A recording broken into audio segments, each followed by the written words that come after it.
Good morning to you and welcome.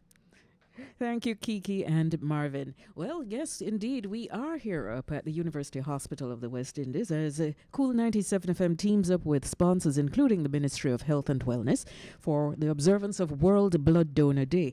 World Blood Donor Day is, in fact, tomorrow, but we decided that we want to get into the thick of things today, so we're going to be here until about 12 o'clock, and then we're just going to make a beeline down the road to Slipen Road, where we're going to be hanging out at the National Blood Transfusion Service, popularly called Blood Bank, on Slipen Road. All right, so we'll be there until 2 p.m. So catch us at either site.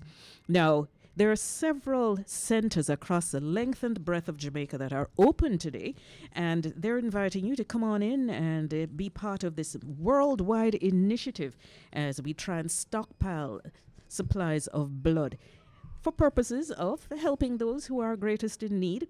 You know what the situation is like in Jamaica, right? Where we have several incidences of violence. We have the vehicular crashes, and then individuals need blood. You have the individuals who have to undergo surgery, and they too have to rely on the blood supplies found at our blood banks. So what you'll find is that some households will actually start to stockpile blood by being regular donors. I think it's like every 6 months some people can come in, and every 3 months, you can come in and donate blood. Well, in my household, it's every 6 months. But every 3 months, you can, in fact, walk into the blood collection centers island-wide and donate blood so that you have your little supply waiting should you need it, or a close friend or relative it might be in need. Or sometimes people just feel generous and they hear the appeal that goes out for emergency supplies and they give the permission for theirs to be used. Now, just to give you a sense of who's here on this team that will be doing the broadcast, well, I have some little newbies with me. So let me give them the credits first. All right, so as one of my producers, the newest producer at Cool 97 FM, Likia Lindo, who has already been dubbed Lilo. Then we have Adriana Malabre, who is an intern, and she's going to be with us for the entire month of June. I've dubbed her Little One. We have Owen Brown. You've probably heard his name on broadcasts before. He's one of our producers, and he's Obi-Wan Kenobi. Edson Johnson, you know DJ Edson, whoop whoop, mittens, the whole 9 yards. I'm Diane, and a little later, we're going to be joined when we get down to the National Blood Transfusion Service by Crazy Chris. So he'll be, you can't load up the people, them hospital with the heap of noise. Right, so when we have wide open space down at Blood Transfusion Service, that's where Crazy Chris will get a chance to just let go the hits. I want to say good morning to all of the patients who are lined up just outside the door, because we are in fact inside of the blood bank, and we're in the blood donor room. Now, individuals are here at the hospital accessing several services, and right now they are waiting on doctors to call them for their services. If you want to come into the blood donor office right now, the blood donor room, you can come right in, walk right in. We're waiting on you. So we would look forward to welcoming you between now and, say, 12 o'clock, where we get a chance to chit-chat with you and find out exactly what you think of the observance and how you think we can encourage individuals to come and donate blood. Now, as I say, encourage individuals to come and donate blood at both sites. We are asking individuals who are O negative, have the rare blood type O negative, to come to the blood bank, any blood bank today. We especially want to see you because you have that rare blood type that is badly needed at the centers. So if you happen to be one of those, ask your boss for a little time off to come on over and donate blood. Tell them Cool 97 FM called you, all right? Okay, so with that, I'm Diane, and I'm going to be handing you back to studio. Kiki, welcome back to the nation's coolest Cool 97 FM, your home. Glad to have you on board once again. I'm sure everyone's welcoming you with open arms, and I'm taking the opportunity to do so publicly. And DJ Marvin, it's over to you.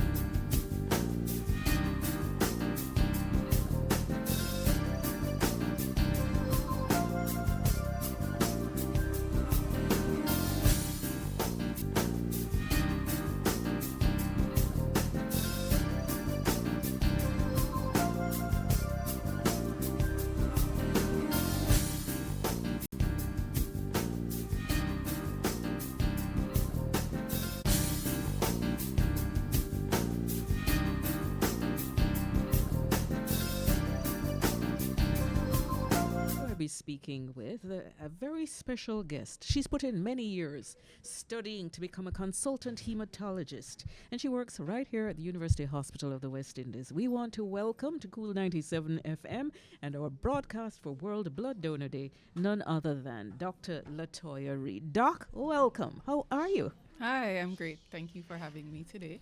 I just need to get some information from you for Sure. all our listeners and for those who plan on joining us today at either the University Hospital of the West Indies or down at the National Blood Transfusion Service. So you're going to kick things off by telling us, why is it important to donate blood? So it's very important to donate blood for a multitude of reasons. So we do have trauma cases almost every day, and so there's a lot of blood loss during those cases, and the blood is very important in actually saving lives. We don't say saving lives for just that. It's used to save lives because the blood that is lost in these cases, the blood that is donated, is used to replace the blood that is lost.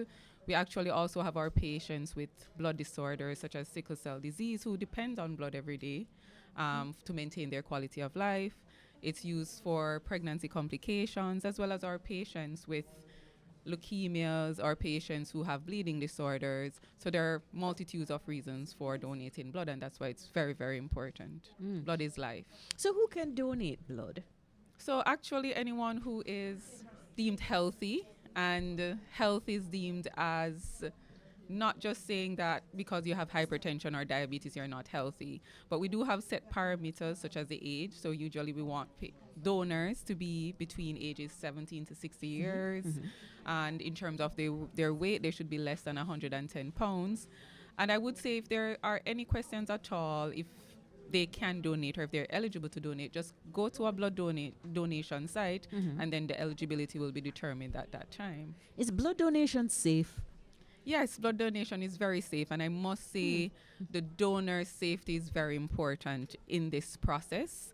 And we do this by ensuring that, one, the donors have had a meal before they have donated and hydrated appropriately. Throughout the process, they are also monitored, and they are monitored afterwards to ensure there are no complications related to blood donation. So it's very safe. So, how often can one donate blood?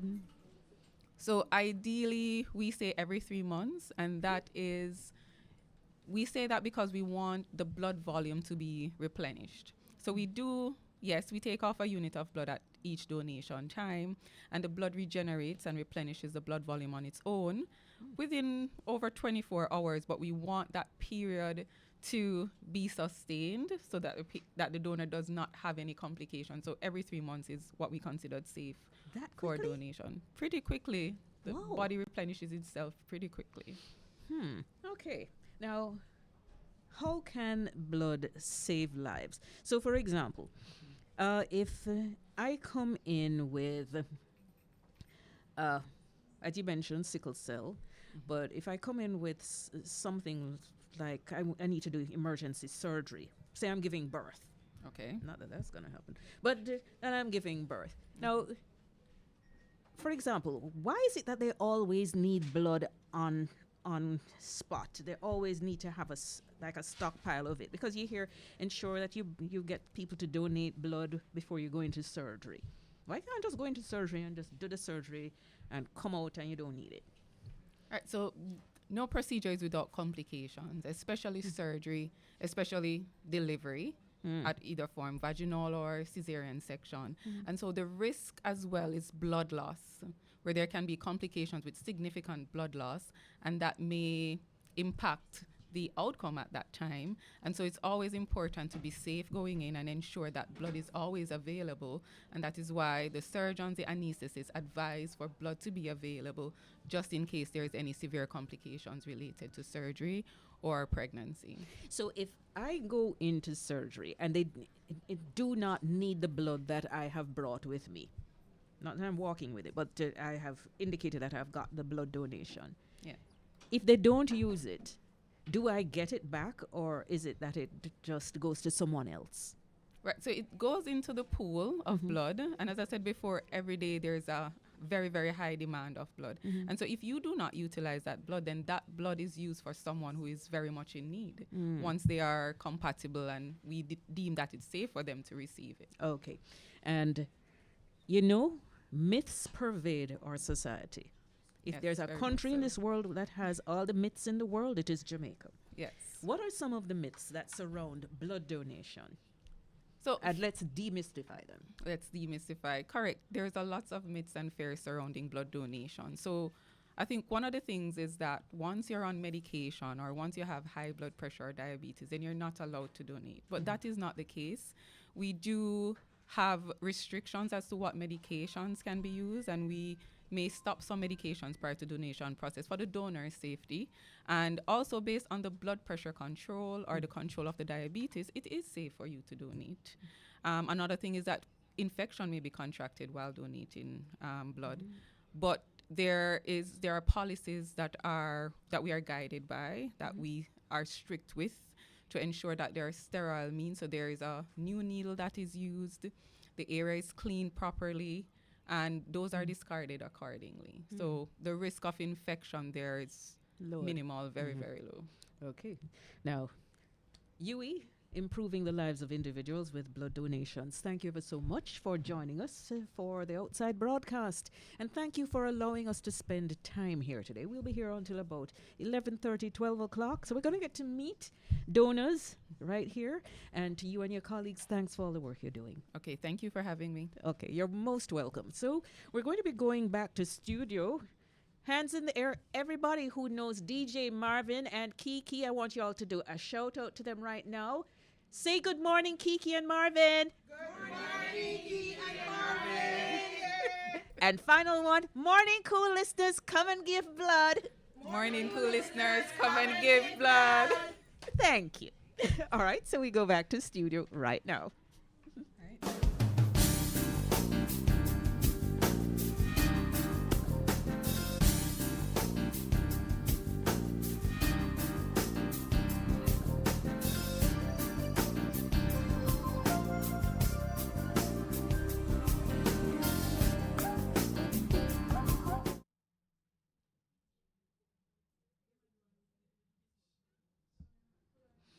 All right, so thank you once again, Kiki. And we'll be handing back in a few minutes, but what we're going to do right now, we're going to have a little chit chat with a senior phlebotomist at the blood bank in the donor room, none other than Mrs. Jennifer Chance. And Jennifer is going to be sharing with us some important details when it comes to donating blood. Jennifer, welcome. I knew your turn would roll around, you know. So now let's tell us.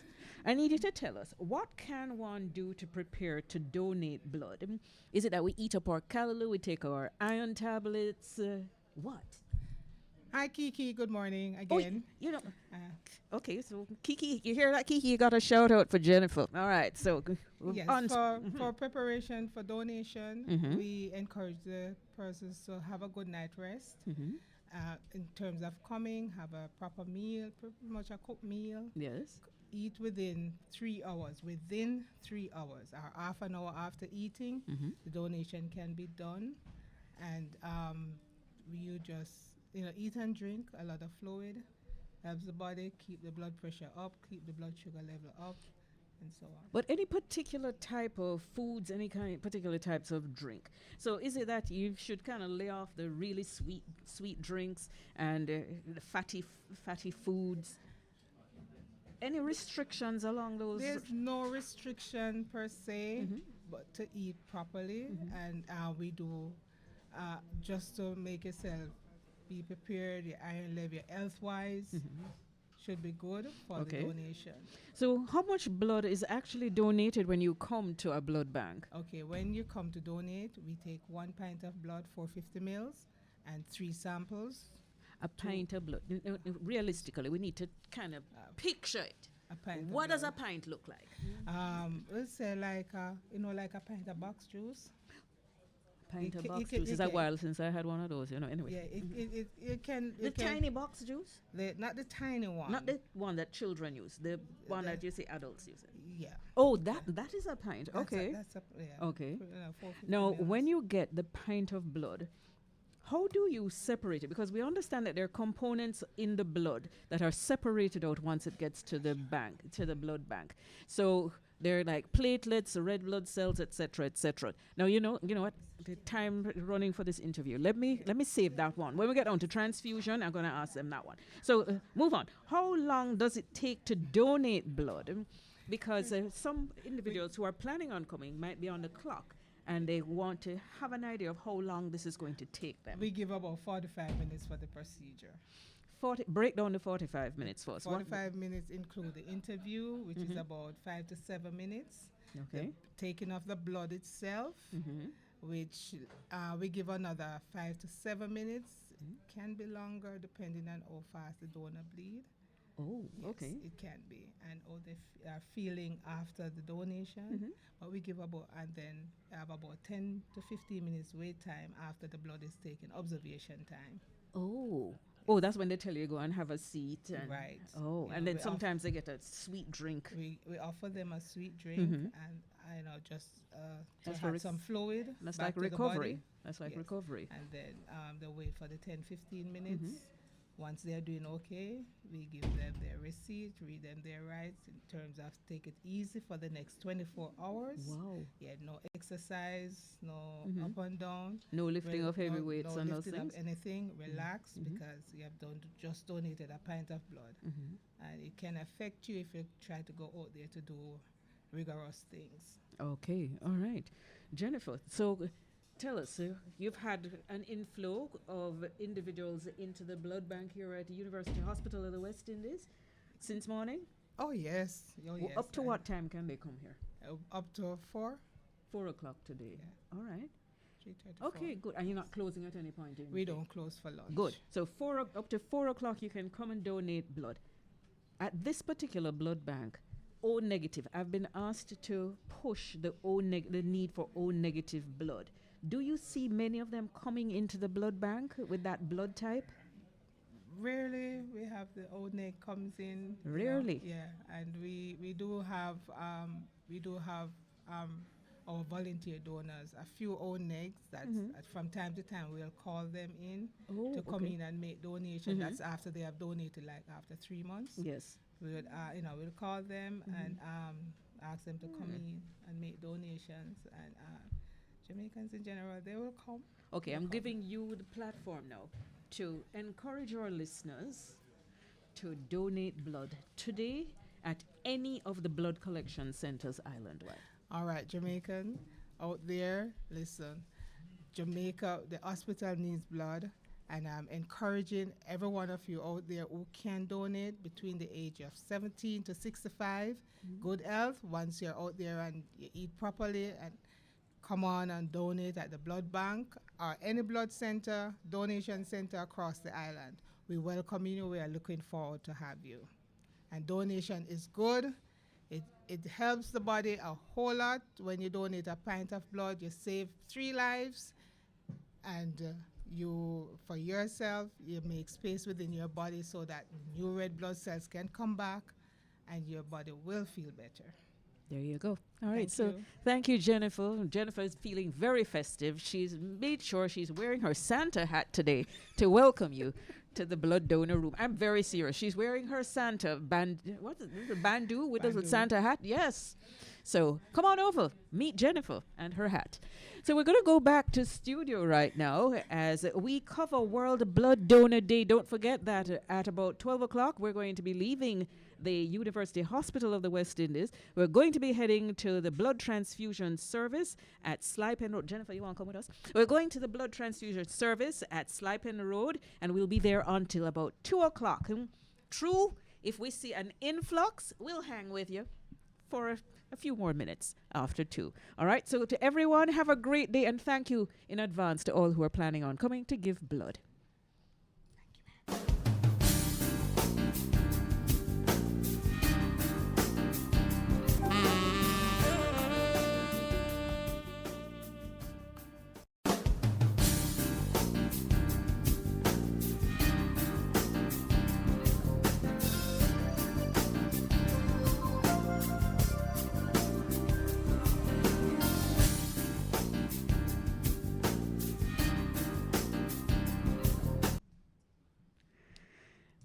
The nation's coolest, Cool 97 FM. All right, so we are going to welcome this time around Mr. Sean Taylor. He's acting chief med tech here at the blood bank at the University Hospital of the West Indies.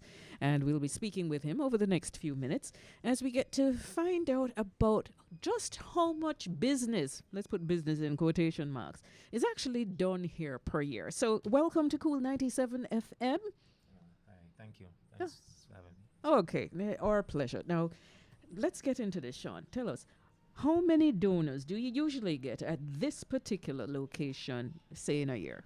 Okay, so the number varies from year to year, but in general, average is anywhere between 3,000 and 3,500. Really? Yeah, it doesn't get, well, never reaches 4,000, but it's normally around that ballpark.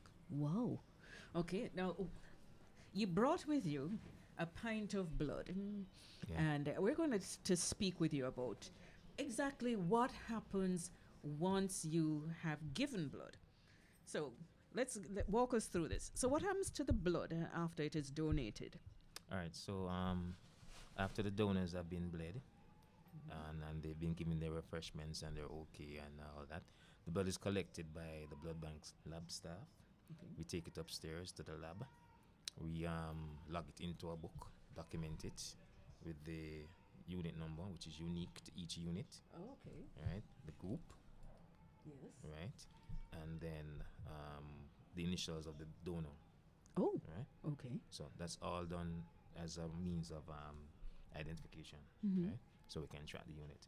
All right. Then the units are balanced in a centrifuge. That's So that spins it around. spins it around, Okay. right. Mhm. All right, so it's balanced off, placed in a centrifuge. It's spun at 3,500 RPMs for 5 minutes. Don't try that at home. Mhm. Right. So at the end of all that spinning, when the machine stops, what you end up with is packed cells, the cells pack into the bottom, and the plasma, the liquid clear portion of the blood at the top. Yeah, because we actually see a very dark portion at the, say, more than 3/4 of the back has a dark portion. And then there's this light, reddy, browny color Right. at the top. So if you leave the blood to stand for a while, Mhm. it will settle out on its own.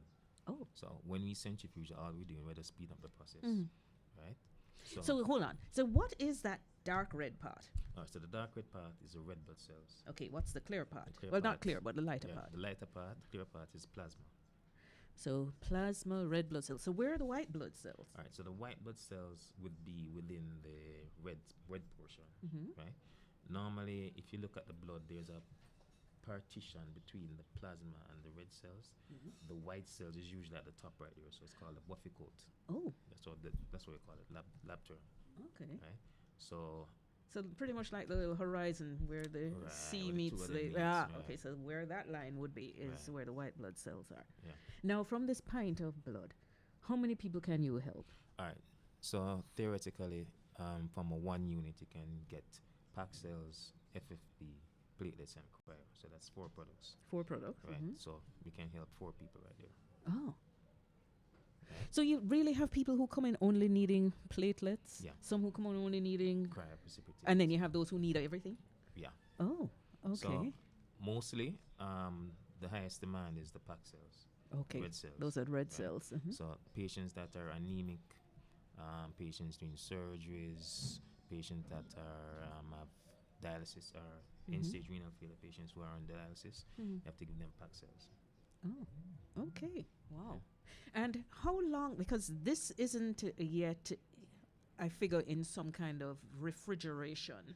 Right. We're not turning it into ice, but certainly to store it at a certain Right. temperature. So How long can this stay like this? all right. So if stored correctly and properly Mhm. at the correct temperature, it's good for 35 days. 35 days. Right. It's not gonna even be in the fridge for 2 days, actually. 'cause Such as the is demand. so high, yeah. Wow. Oh my goodness. So yes, we do need individuals to come in. And I noticed earlier when we were speaking, you were pointing out that this particular blood type Yeah. is Right. extremely important and popular Okay. So in terms of demand. So Right. what is it that you So have here? currently, there are 4 blood groups: O, A, AB, and B. right? So currently, O is the most blood. It's the blood group that's in the most demand right now.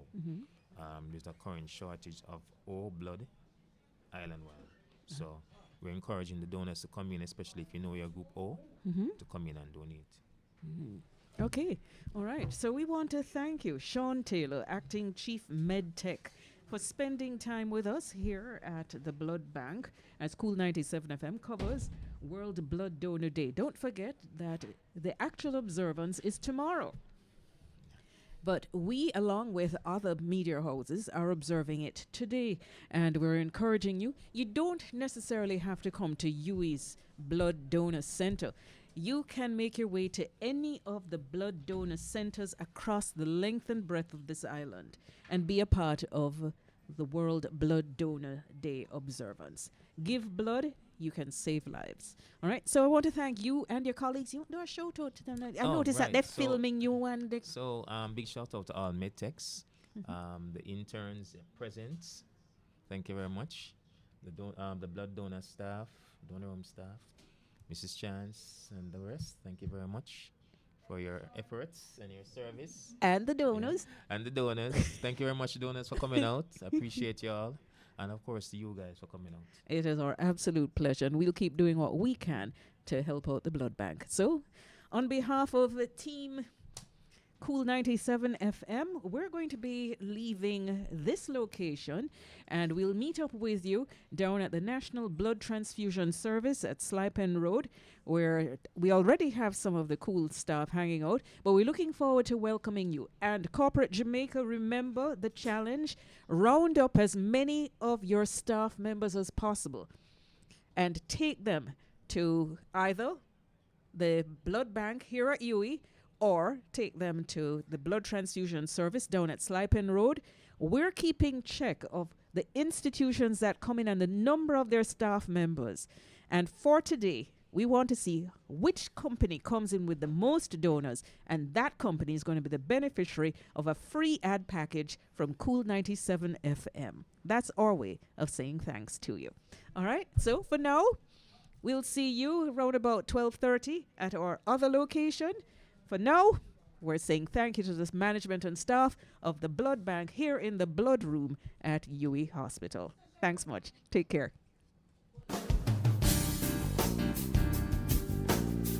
Our main responsibility is to collect units of blood to take care of our persons in the hospitals and our medical centers. So that's our core job in terms of collecting blood to take care of our patients in need. Oh, okay.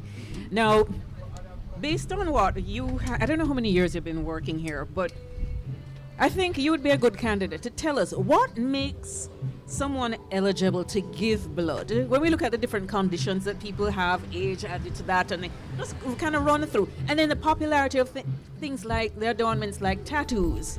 Oh, yes, yeah, right. Let's touch on that we can as well. talk about that. Go. That's a good one, Diane. When we talk about eligibility, persons don't realize that the majority of us can donate blood. Simple criteria when it comes to age. That's our first criteria. You have to be between the ages of 17 to 60 to donate. But we do have outliers. So our 16-year-olds can donate, but they need written permission from a parent or guardian. Okay. And if you are a regular donor, you can go up to age 65. Ah. Yes. So what makes it so interesting? Usually you're stopping at age 60, but if you're a regular donor, you can go to 65. What is it that makes it so special for them? I think just because they do this donation and they repeat, you kind of have an idea in terms of your body. They also have healthy lifestyle practices. And we just feel that because you've done the blood donation over time and your body is acclimatized to it, that you're able to go up a little longer in terms of donating blood. Now, let's be honest about this part of it. What was it like trying to organize this year's event? Oh, wow. Well, hands and heart together, Diane. As we know, it's a major project. And so when we have all our team members on board, it makes it a little easier. And we're also always thankful to our sponsors, our partners, our stakeholders that come on board. And it's an annual event that's celebrated. So persons actually look forward to it. So it makes the process a little easier. And we're always happy to do it because it's all in the effort of saving lives. All right. Kishona, let's just have a little chit-chat now with Tennille. Tennille, welcome once again. Now, CARIMED, why is CARIMED supporting this initiative? So Caramed represents a number of pharmaceutical products. The division I'm represented is the Kirk FP division. Oh, yeah. Our portfolio falls under the Federated Pharmaceutical Portfolio with brands that people recognize, such as Cetamol, DPH. We have Vigaton, which is an iron and vitamin supplement, and we also have our HemoFed line, another iron and vitamin supplement. And so one of the important things that would also be shared with you is when a donor comes in, they can be deemed ineligible because they're probably anemic, and if they're anemic, they need to improve that iron. Yes. And so we do have products within our portfolio that can help to improve that as a supplement that is taken daily. Let's look at those products. What's the difference between, say, HemoFed and Vigaton? All right, so both are iron and vitamin, and so the HemoFed does not have any alcohol. That's suitable for persons who are diabetic or have different conditions that they can't have alcohol as a part of the ingredients that they're consuming. The Vigaton now has alcohol as a base in it, and it really just helps with flavor, and it helps with some of the ingredients to dissolve and stabilize and all of that, right? Oh, okay. But we also have marketing. They are both iron and vitamin, and so we market them differently. For Vigaton, anyone can take it, but it is predominantly positioned for our males. If you can recall what that box looked like, it's a yellow box with a strong man from 1980 something, the old-time strong man, right? And so it's marketed as such. Really, we promote it to persons in the gym, persons with active lifestyles, but it really can be used by anyone that can consume a tonic that has alcohol. Now, this is consumed daily. Why is it important to have these products daily? All right, so as I mentioned, there are persons who may have low iron, and so you want to help to build up and stabilize, have a consistent supply of red blood cells that are being developed in you. And so by taking those products, it helps to stabilize that. Of course, we can take it from the plants, we can take it from the garden, but not everybody is in a position to consume daily exactly what we need in terms of the right amount of nutrients. And so having supplements just helps our bodies to normalize exactly what we are taking in. Tell me, you have a booth here on the grounds of the blood transfusion Definitely, service? and we are long-standing partners with them as well. Once they have an activity and reach out to us, we ensure that we are present. We usually have samples that we give, so persons today, if they are deemed anemic, can come and start off with a shot from us of Vigaton. And we call it a shot. It's really just taking your iron and vitamin, right? But we call it a shot. So we're giving out samples today for persons who want to try it for the first time, for persons who were told that they're anemic and they need to start, they can see what it tastes like. So we're here issuing different samples of products. We're representing the other products as well, DPH and Cetamol, by issuing samples. Where can we get additional information on all the products that Caramed has? All right, so of course we start with social media, and so you can always access anything for our division at Kirk FP Ltd on Instagram. So that's KIRK FP Ltd. That's on Instagram. And of course, we're part of the Caramed group, and we also have our at Caramed JA page, which represents the other side of our business. So any of those divisions can lead you to these products. Okay, and the products, as you said, for the most part, certainly the Vigaton and the HemoFed, they're available here today, and you have Cetamol as well. And Definitely, so and available in all pharmacies, island-wide wholesales, etc. Okay, so I'm going to invite everyone who's on this compound, and everyone who's within hearing, and everyone who is driving by on the road to pop on over here, because for one, I need you to donate blood, and I also need you to check out the booths that have been set up by the various sponsors. So it's a good look here at the National Blood Transfusion Service as we do our part to promote World Blood Donor Day. Ladies, thank you for joining me. And if you're wondering who we're speaking with, we were speaking with Miss Kishona Pinnock, Assistant Blood Donor Organizer at the National Blood Transfusion Service, popularly known as Blood Bank. And we also had Mrs. Tennille Chambers Barnett, Group Business Development Manager at Caramed. All right, have a great day, ladies. All right, a big shout out to everyone who is within hearing. We continue on KOOL97 FM with our coverage. Want to say thank you to the media houses that are here providing coverage of this important day. We know we can't do this on our own. So at this point in time, we're all one, all right? So we're doing it for a good cause. We're going back to studio right now for more music.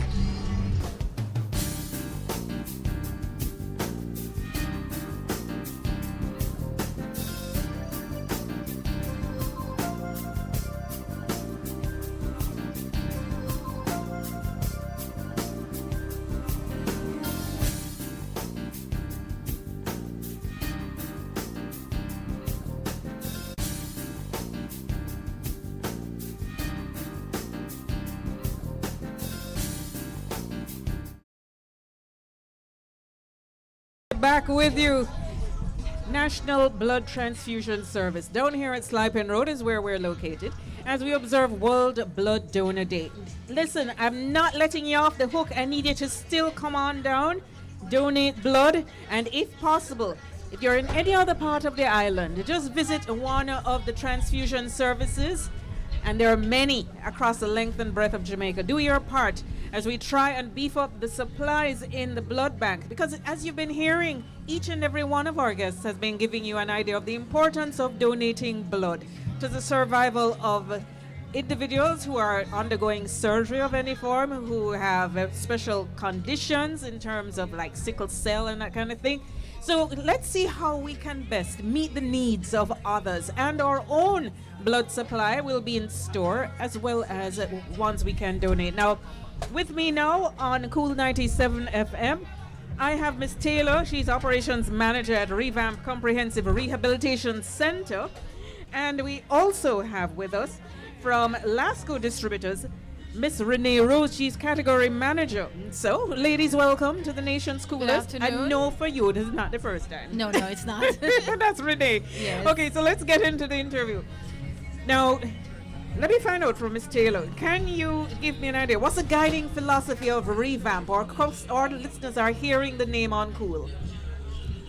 The guiding philosophy for Revamp: inspiring hope for rehabilitation. Oh, okay. Inspiring hope for recovery. Our vision to contribute to the recovery of our patients by providing high medical care.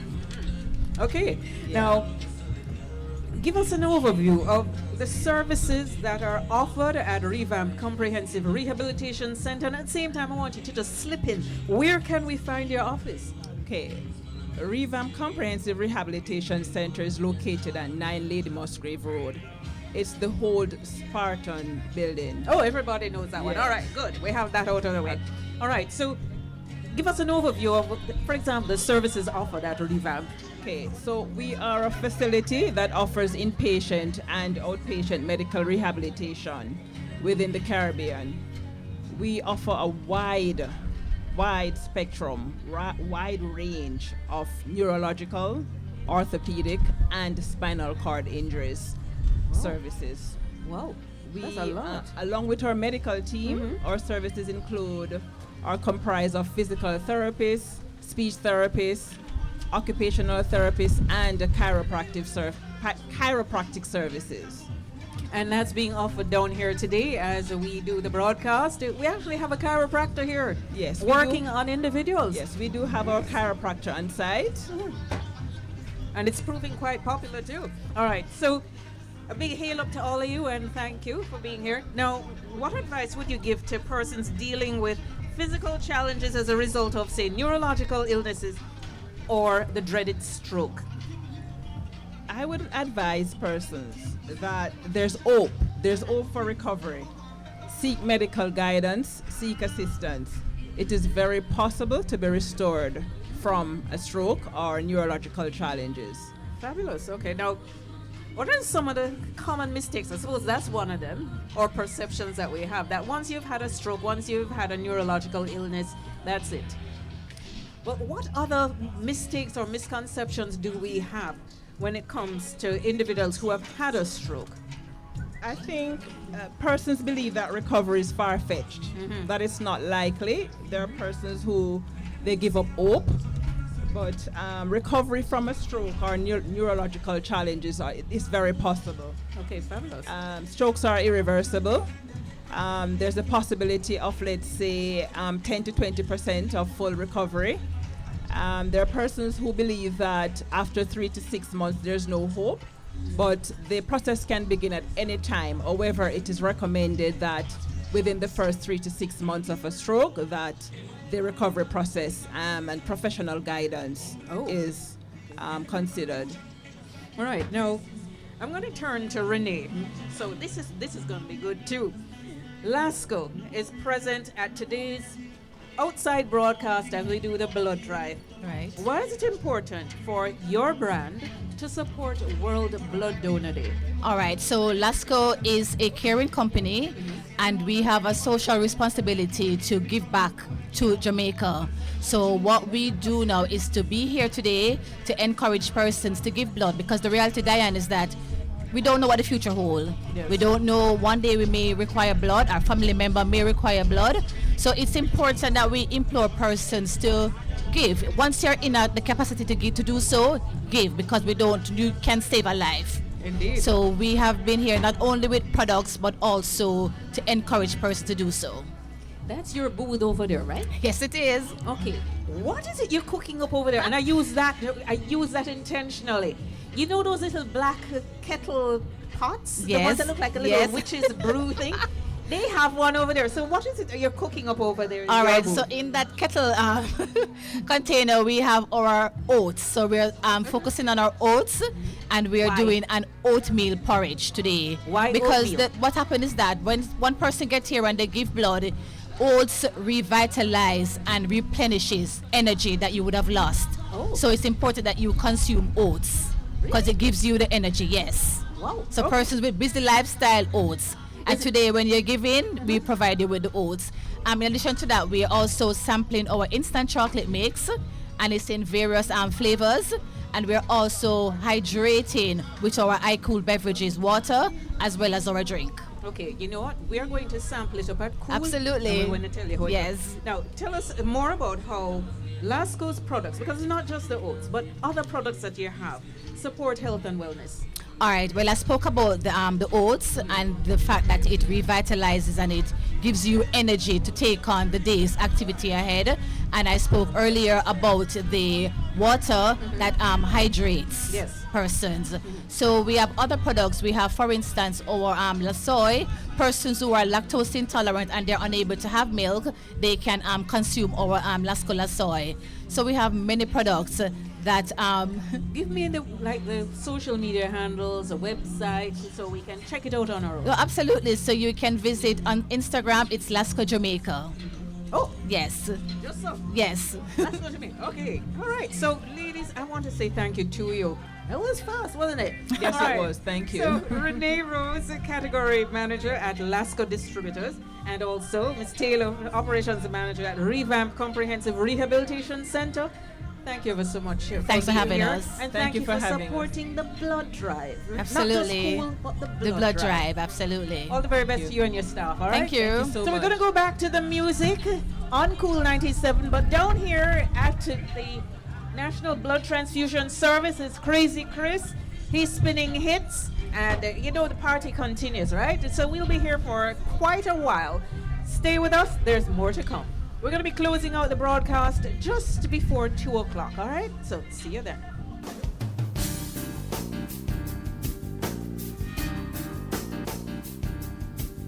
The nation's coolest, Cool 97, and boy are we cool. We're here on the outside for another broadcast, and we're taking you through World Blood Donor Day. We've been to 2 locations. Yeah. Have we ever done this before? Nah. Well, so we were at the University Hospital of the West Indies, where we went to the blood donor room in the blood bank. You have to try and remember. Blood. And then we hopped on down to Sly Pen Road, and we're now at the National Blood Transfusion Service, where we're wrapping up the broadcast. I just want to thank our hosts for making it possible. I want to thank as well, so that's the host of the 2 locations. We also want to thank all of those who worked behind the scenes to make it possible. I'm going to say at this point, thanks to Crazy Chris, our disc jockey here at Sly Pen Road. Edson Johnson, our broadcast engineer, who was at both locations, and he's still with us. Owen Brown, our producer. Likia Lindo, a.k.a. Lilo, our producer. There's Adriana Malabre, who is an intern at Cool 97 FM, and I don't think she knew what she signed up for when she put in her application for Cool. But little one, you did well. We also have to thank the in-studio staff of Kiki Toms, as well as DJ Marvin, who held down the shift from 9 o'clock this morning and accommodated our broadcast that started at 10. handing over to Craig Ross and Noran Price. We also have to say thank you to our station manager, Mrs. Rosamond Brown Kirkland, and as well our sales manager, Laverne McLean. Thank you, Laverne. Then we also have here on location, Paul Dennis, as well as Andre Coy, another one of our account executives, Tracy and Johnson. Where Tracy finds his energy, I don't know. Who have I missed out? Okay, all our sponsors who came on board for the broadcast, I want to say thank you to you. Thank you to all the interviewees who were here, and we got a chance to speak with them. We're talking about Caramed Distributors with Mrs. Tennille Chambers Barnett, Group Business Development Manager, Ministry of Health and the National Blood Transfusion Service. We spoke with Mrs. Kishona Pinnock. We also have to acknowledge Igor Allen. Also with us this morning, we had Sean Taylor, Acting Chief Medical Technician up at the UE Hospital for the blood bank, as well as Mrs. Jennifer Chance, Senior Phlebotomist in that unit. Dr. Latoya Reed, Consultant Hematologist, who joined us also at UE. Miss Taylor from Revamp Comprehensive and her staff, thank you. And Miss Renee Rose, Category Manager from Lasco Distributors. And the staff that's here, thank you ever so much. To you, our cool listeners, bless you all. We couldn't have done it without you. And to all donors, we send much love and grateful thanks. Till next time, this is Darren signing out for World Blood Donor Day. Take care. This is the nation's coolest. Cool 97 FM.